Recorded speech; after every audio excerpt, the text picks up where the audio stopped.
तो मैं आपको प्रैक्टिस यहां से करवा रहा हूं। एंड मतलब क्या होता है? और मैंने कहा सुनो और बोलो, लिसन एंड स्पीक। देखो बोलने से काम होगा बॉस, मैं सिर्फ पढ़ा दूं आपको और आप सिर्फ क्या करो कि ठीक है सर आप पढ़ाइए बस, हम तो चल रहा है हमारा, ऐसा नहीं होगा। If you don't speak you will not learn. That is simple funda. You have to speak with me, आपको मेरे साथ बोलना है। अंदर आइए और यहां बैठिए, क्या कहोगे इंग्लिश में? Come in and sit here. Come in I N, in मतलब अंदर होता है। ये आपका इन जो है ये प्रीपोजिशन भी है और साथ में इन आपका जो है वो एडवर्ब भी है, ठीक है। तो इन का मतलब अंदर भी होता है। ये जो वर्ड आपने इन लिखा है इनके दो मतलब होते हैं, इन का मतलब में भी होता है और इन का मतलब अंदर भी होता है, ठीक है। इन मतलब क्या होता है? अंदर। तो मैंने कहा अंदर आइए, कम इन एंड सिट हियर, और यहां बैठिए एंड सिट हियर। और ये मे किसमें? जैसे आपने कहा I am in a room, मैं कमरे में हूं, तो I am in a room, ये इन मे का मतलब देता है प्रीपोजिशन में। लेकिन जब आप बोलते हो शी इज कमिंग इन, तो ये प्रीपोजिशन नहीं है, ये कंजंक्शन है। शी इज कमिंग इन का मतलब होगा वह अंदर आ रही है। और ऐसे ही शी इज गोइंग आउट, इन का अपोजिट क्या होता है? आउट। इन मतलब अंदर, आउट मतलब बाहर। शी इज गोइंग आउट, वो बाहर जा रही है। तो ये आउट भी आपका क्या है? एडवर्ब है। ये इन भी आपका क्या है? एडवर्ब है, ठीक है ना। तो ये प्रीपोजिशन नहीं है in and out, in and out आपके एडवर्ब है। She is coming in, she is going out, है ना। चलो इधर ध्यान दो अभी। तो मैंने कहा यहां अंदर आइए और बैठिए, come in here and sit here, okay. वहां जाइए और उसकी मदद कीजिए, go there and help him. Go there and help him, मैं वहां जाऊंगा और उसकी मदद करूंगा। अब ये दो टेंस जुड़ रहे हैं, मैं वहां जाऊंगा, मैं उसकी मदद करूंगा। तो इंग्लिश में क्या कहेंगे? I will go there and I will help him. तो दो बार आई आ रहा है, एक ही बार आई लगाओ। I will go there and help him, मैं उससे मिलूंगा और उससे आपके बारे में बात करूंगा। I will meet him and talk to him about you, and talk to him about you. और मतलब क्या होता है? अथवा या फिर, यहां आइए अथवा वहां जाइए, कम हियर और गो देयर। सुनिए या फिर बोलिए, लिसन और स्पीक। समझिए या फिर समझाइए, समझिए मतलब अंडरस्टैंड, अंडरस्टैंड और एक्सप्लेन। अंडरस्टैंड मतलब होता है समझिए, समझिए या फिर समझाइए, अंडरस्टैंड और एक्सप्लेन। वहां जाइए या फिर यहां आइए, कम हियर और go there. So this is the way to work, come here और गो देयर। इसके बाद नेक्स्ट है बट। बट मतलब क्या होता है? किंतु। मैं वहां जाऊंगा लेकिन मेरे पास समय नहीं है। I will go there but I have no time. I will go there but I have no time. मैं इंग्लिश सीखना चाहता हूं लेकिन मेरे पास समय नहीं है। I want to learn English but I don't have time. I want to learn English but I don't have time. This is the way to work. So but मतलब क्या होता है? किंतु। इफ मतलब क्या होता है? यदि। यदि आप पढ़ाई करेंगे तो आप पास हो जाएंगे। If you study you will pass. यदि आप मेरी मदद करेंगे तो मैं आपकी मदद करूंगा, क्या बनेगा? यदि आप मेरी मदद करेंगे तो मैं आपकी मदद करूंगा। इफ यू हेल्प मी, मैं आपकी मदद करूंगा। आई विल हेल्प यू या आई शैल हेल्प यू। क्या याद रखना है कि इफ अनटिल अनलेस के बाद आने वाला सेंटेंस कभी भी फ्यूचर का नहीं होता। This is very very very important that you must know कि इफ अनटिल अनलेस के बाद आने वाला सेंटेंस किसका नहीं होता है? कभी भी फ्यूचर का नहीं होता है भाई, है ना। So if you help me I will help you, ठीक है। आप इसको ऐसा भी लिख सकते हो, आई विल हेल्प यू पहले आ जाएगा, आई will help you if you help me. English में जब आप इसे बनाएंगे तो आप बनाएंगे आई will help you if you help मी। मैं आपकी मदद करूंगा यदि आप मेरी मदद करोगे तो। I will help you if you help me, ठीक है। So this is the way to work. ये तरीका है आपका, ये पैटर्न है जिसके थ्रू आपको काम को करना है, ठीक है। You can pass this test, आप इस टेस्ट को पास कर सकते हो यदि आप मेहनत करो तो। You can pass this test if you work hard. बोलो क्या बोलोगे इंग्लिश में? You can pass this test if you work hard. अगर आप इस टेस्ट को पास कर सकते हो इफ यू वर्क हार्ड, यदि आप मेहनत करोगे तो। इफ यू वर्क हार्ड मतलब यदि आप मेहनत करोगे तो you can pass this test, आप इस टेस्ट को पास कर सकते हो। तो बेसिकली इफ का मतलब क्या हो रहा है यहां? यदि हो रहा है। कोई बड़ी डील नहीं पढ़ रहे हम लोग यार, बहुत आसान चीज पढ़ रहे हैं, बहुत इजी जॉब है। अनटिल अनलेस का फंडा मैंने आपको बताया था, समय के साथ जब कंडीशन होती है तो उसके लिए अनटिल लगता है। मैंने कहा जब तक आप यहां नहीं आओगे मैं आपका वेट करूंगा। I will wait for you until you come here, until you come here. मैं वहीं था जब तक पुलिस नहीं आई। I was there until police arrived. मैं वहीं था जब तक पुलिस नहीं आई। I was there until police arrived. जब तक पुलिस नहीं आई मैंने उसका साथ नहीं छोड़ा। ठीक है, until police arrives I did not leave him. I did not leave, LEAVE, leave मतलब छोड़ना। I did not leave him until police arrived. I was with him, मैं उसके साथ था। तो इस तरीके से अनलेस मतलब क्या होता है? यदि नहीं, यदि आप पढ़ाई नहीं करोगे तो आप फेल हो जाओगे। If you don't study you will fail. तो मैं ये भी कह सकता हूं unless you study you will fail. तो हम लोग अनलेस को क्या करते हैं? रिप्लेस करते हैं इससे। जैसे मैंने कहा इफ यू डोंट लिसन, यदि आप नहीं सुनोगे, यू विल नॉट अंडरस्टैंड, तो आपको समझ में नहीं आएगा। तो मैं इसको ऐसा भी कह सकता हूं इफ यू डोंट लिसन, तो इफ की जगह यहां पर मैं लगा सकता हूं अनलेस। अनलेस यू लिसन, लेकिन अनलेस अगर लगाता हूं तो विशेष ध्यान देना है, अनलेस के बाद वाला सेंटेंस नेगेटिव नहीं होता। तो unless you listen, unless you listen, जब तक आप नहीं सुनोगे, you will not understand. You will not understand मतलब आपको समझ में नहीं आएगा। Unless you listen you will not understand, जब तक आप नहीं सुनोगे यू विल नॉट अंडरस्टैंड, आपको समझ में नहीं आएगा। So this is the way to work. तो ये तरीका है आपका काम करने का। आप चीजों को समझ के स्टडी करें। एज मतलब क्या होता है? जैसा। आप बोल सकते हैं जैसा आप चाहें। You can speak as you want. आप लिख सकते हैं जैसा आप चाहें। You can write as you want. करो जैसा मैं बोल रहा हूं, तो करो जैसा मैं बोल रहा हूं। क्या कहेंगे जैसा के लिए?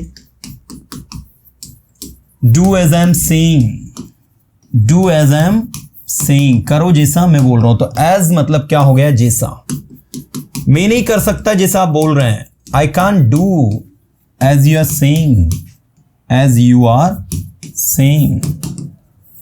जैसा कि आप जानते हैं इंग्लिश एक अंतरराष्ट्रीय भाषा है, तो जैसा से भी स्टार्ट होता है सेंटेंस।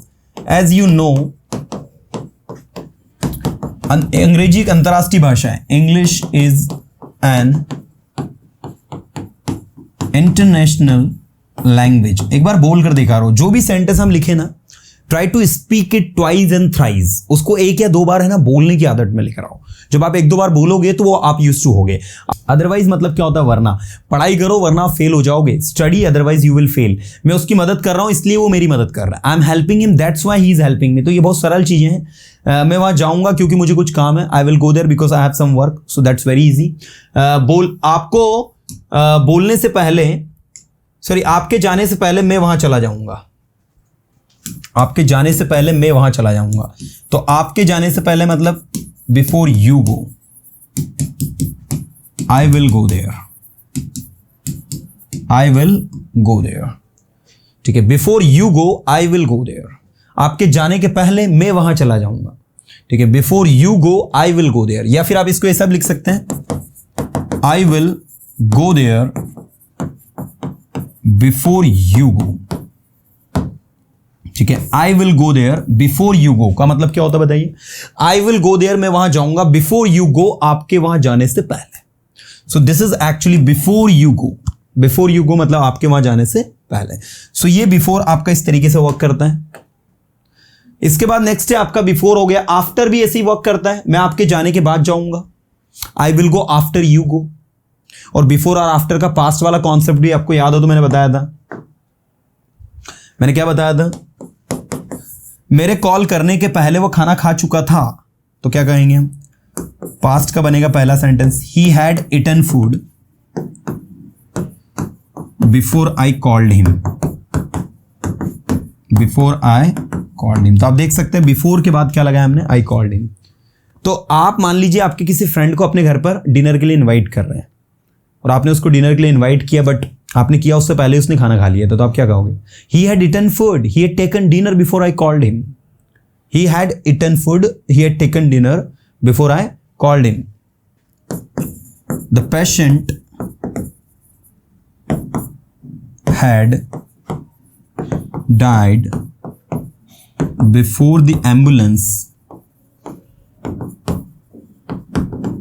arrived। ठीक है, the patient had died before the ambulance arrived। Ambulance के आने से पहले पेशेंट क्या हो गया था, पेशेंट मर गया था, डेथ हो गई थी उसकी। तो इस तरीके के सेंटेंस आप देखो तो आफ्टर मतलब होता है के बाद, एज जितना उतना, रवि उतना ही अच्छा है जितना कि Sohan, Ravi is as good as Sohan. तो ये बीच में है ना, यहां तक स्पेशली ये चारों में सब में एडजेक्टिव लगेगा, यहां भी एडजेक्टिव लगेगा, यहां भी एडजेक्टिव लगेगा, यहां भी एडजेक्टिव लगेगा, यहां भी एडजेक्टिव लगेगा। तो मैंने एडजेक्टिव को पहचानने की एक ट्रिक बताई थी, आपको याद हो तो, कि एडजेक्टिव को पहचानने के लिए एक लड़के का फोटो बनाओ, लड़का कैसा है, गुड है, लड़का कैसा है, बैड है, लड़का कैसा है, इंटेलिजेंट है, लड़का कैसा है, स्मार्ट है, लड़का कैसा है, डल है, लड़का कैसा है, क्रिएटिव है। तो ये सारे वर्ड जो बने हैं आपके, ये आपके एडजेक्टिव है।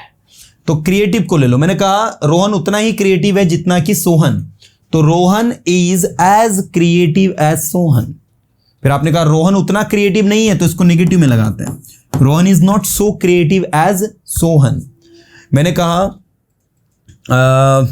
निशा इतनी क्रिएटिव है कि वो कुछ भी कर सकती है। अब एक अलग सिचुएशन है, इतनी क्रिएटिव है कि के लिए देखो ये की, that Nisha is so creative that she can do anything, Nisha is so creative that she can do anything. और वही नेगेटिव मीनिंग में टू लगता है। मैंने कहा निशा इतनी डल है, इतनी मंद बुद्धि है कि वो किसी भी टेस्ट को पास ही नहीं कर सकती। तो एक और तो क्रिएटिव बताया, एक और उसको डल बताया। तो जिसमें क्रिएटिव बता रहा है उसमें सो दैट लगाओ, क्या बोलेंगे, निशा, किसी का नाम निशा हो तो माफ करना, Nisha is so creative that she can do anything. Nisha इतनी क्रिएटिव है कुछ भी कर सकते। अब दूसरी ओर निशा को आपने बहुत डल बता दिया, तो निशा इज, ये सो के बदले यहां लगेगा too, Nisha is too dull to pass any test. Nisha इतनी डल है कि वो किसी भी टेस्ट को पास नहीं कर सकती है, तो Nisha is too dull to pass any test. Direct too लगाना है, एडजेक्टिव लगाना है और फिर डायरेक्ट वर्ब लगानी है। तो जैसे सो दैट में क्या होता है, पूरा सेंटेंस आता है, तो टू में पूरा सेंटेंस नहीं आता, बीच में एडजेक्टिव और डायरेक्ट वर्ब लगाकर आपको इसको लिखना होता है। मान लीजिए एक बॉक्स है, बॉक्स बहुत हैवी है, इतना हैवी कि आप इसे उठा नहीं सकते, क्या कहेंगे, नेगेटिव मीनिंग है, the box is too heavy to lift. एक बार फिर से बोलो, the box is too heavy to lift. तो टू हैवी मतलब बहुत ज्यादा भारी, टू लिफ्ट मतलब उठाने के हिसाब से बहुत ज्यादा क्या है, हैवी है। ऐसे ही Ravi is too creative, sorry, Ravi is too bad to do this work. Ravi इतना बुरा है कि वो ये काम नहीं कर सकता, Ravi is too bad to do this work. ऐसे ही क्वेश्चन पेपर इतना टफ है कि आप इसे सॉल्व नहीं कर सकते, तो क्या कहेंगे, the question paper is too tough to solve it. आप देख सकते हैं the question paper is too tough, ये लिखा है आपका, too tough to solve it, मतलब इतना टफ है कि आप इसे सॉल्व नहीं कर सकते। The question paper is too tough to solve it, too tough to solve it, है ना। एक दो बार पढ़ोगे ना तो अपने आप आपको ऑटोमेटिक प्रिपेयर्ड हो जाएंगी सारी चीजें। डिफिकल्ट तो कुछ भी नहीं है भाई, there is nothing difficult in this world, you know. आप चीजों को समझ के पढ़ेंगे, चीजें आपको ऑटोमेटिक आसान हो जाएंगी। चलिए, तो ये सारा कंटेंट आई होप आपको समझ में सबको आ रहा होगा।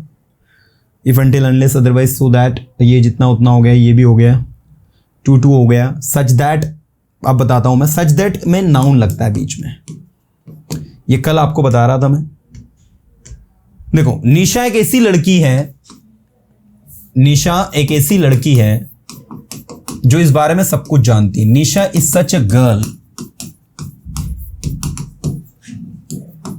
That she knows everything about it. Nisha एक ऐसी लड़की है कि वह सब कुछ इस बारे में जानती है। रोहित एक ऐसा स्टूडेंट है जिसे सभी पसंद करता है। Rohit is such a student, ये देखो सच के बाद नाउन आता है, तो ये भी नाउन, ये भी noun. Such a student that, उसे सभी पसंद करते हैं। Everybody likes him.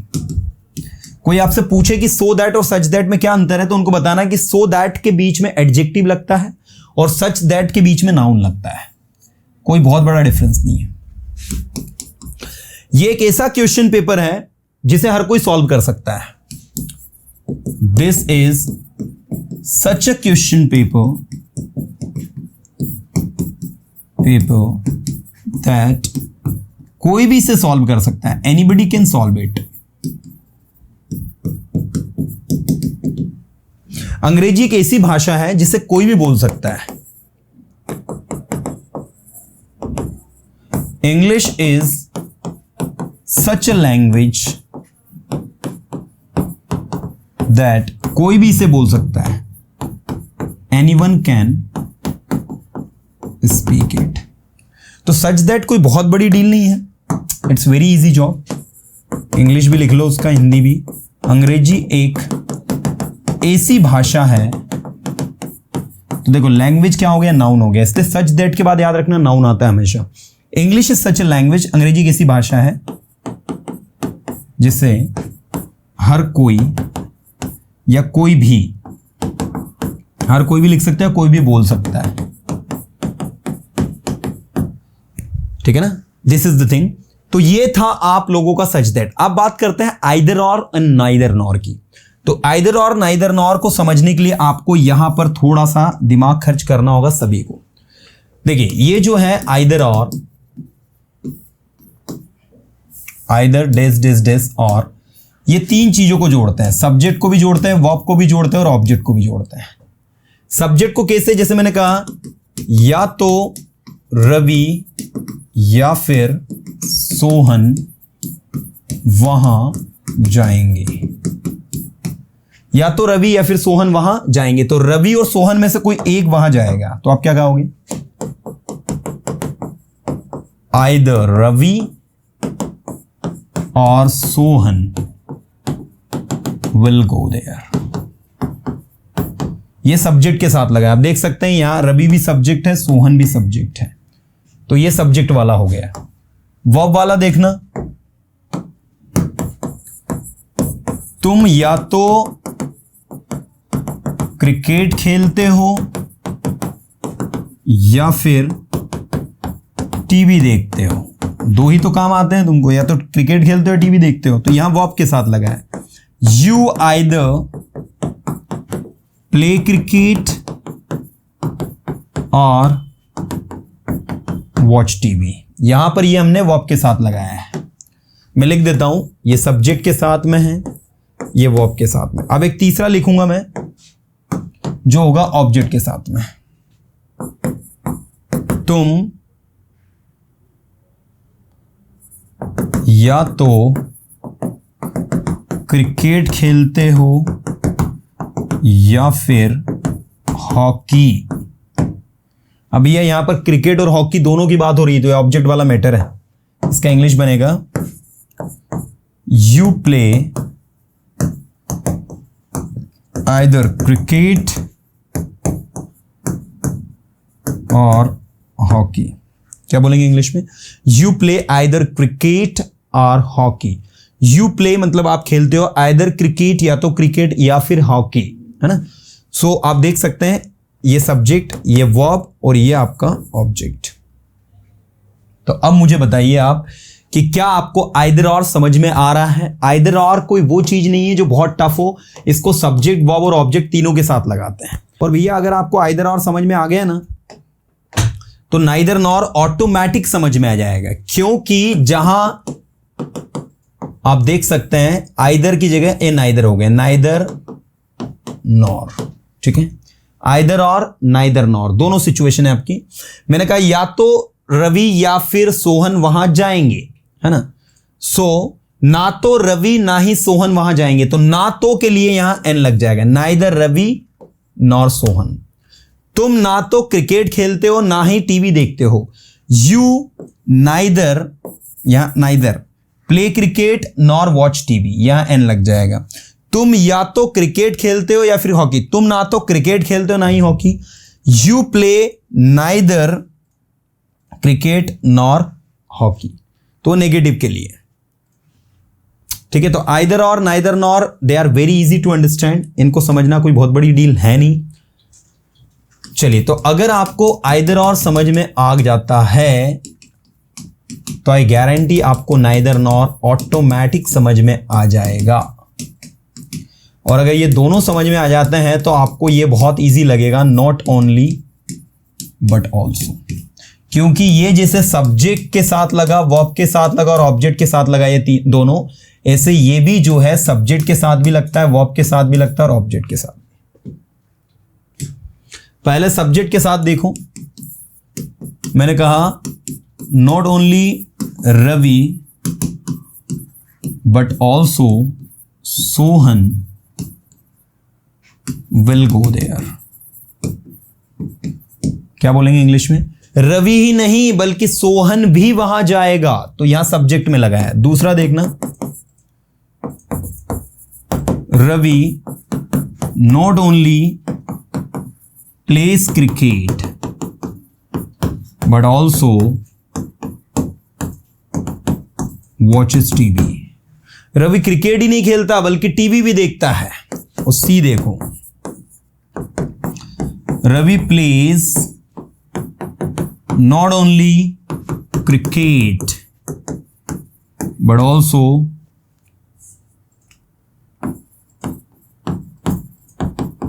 हॉकी। तो तीनों चीज को देखो आप, ये आपका ए हो गया, ये आपका बी हो गया और ये आपका सी हो गया।